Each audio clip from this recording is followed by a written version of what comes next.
All power to the people and free the land. This is Brother Khalid Rahim from New African Independence Party. I just wanted to share a few thoughts, specifically with my brothers and sisters and my comrades from throughout the New African Independence Movement.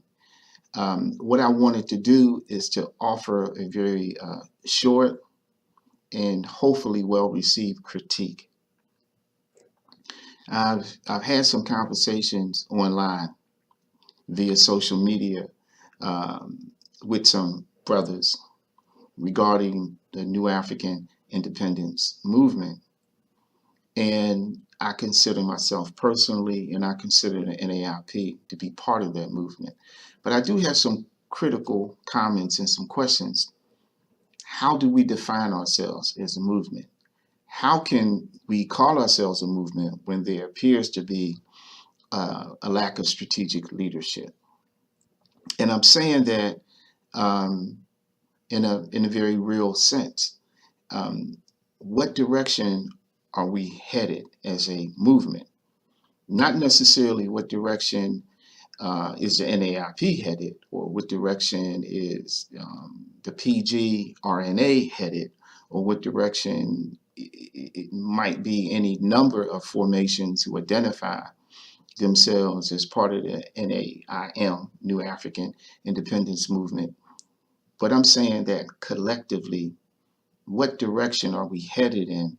And even if we say, well, we're moving towards an independent nation state of some sort, based on the declarations of 1968 and the subsequent modifications from that point, have we made some collective decisions as to how we get there? How do we get from point A to point B? It's very baffling for me, because when I look out, I don't really see any strategic leadership. And that's not to slam brothers and sisters, but this is just what I believe is a genuine criticism that needs to be heard. And certainly I hope there can be some further discussion taken up. As we oftentimes say here within the NAIP, as students of history, as students, as observers, and as participants for some of us, we recognize that it's the individuals who make up the organizations, but it's the organizations that make up actual movements. When people talk about the civil rights movement, for example, people refer to Dr. King, perhaps Rosa Parks, perhaps Ella Baker, perhaps Fannie Lou Hamer.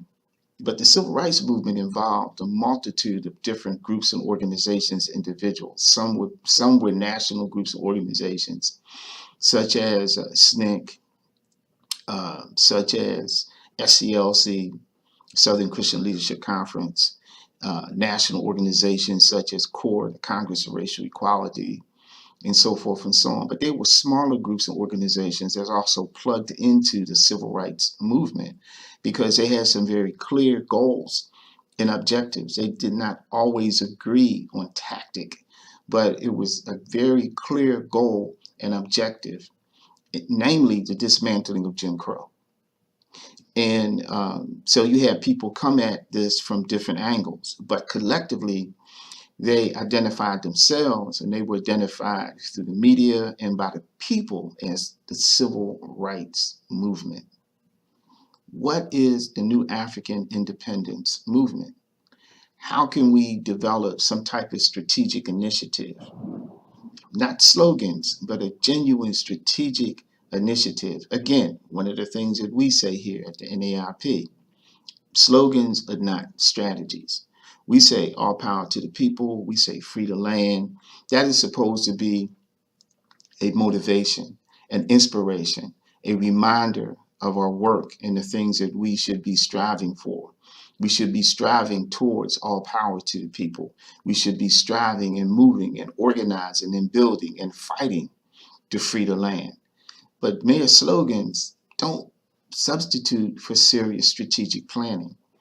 And so my critique of the New African Independence Movement is that perhaps it's time for the multitude of individuals and groups and formations who identify with the New African political and or cultural identity to sit down break bread, and really have some serious discussion about how we get from point A to point B and beyond. And if we can find some time and some energy, perhaps, to move beyond our individual organizational silos that correspond with our individual egos, perhaps we can do a greater good, and we can engage the people that will make up this nation that we hope to create, and we can start to strategize and move in a certain direction in order to achieve the common good. And so we can transform that slogan into social reality, and we can start to get on the path and get on the road to really empower the people and really free the land. So I just want to thank you again for your time and for your patience. All power to the people at some point. And certainly we have to work hard and move in a certain direction to truly free the land. Thank you again. Amen.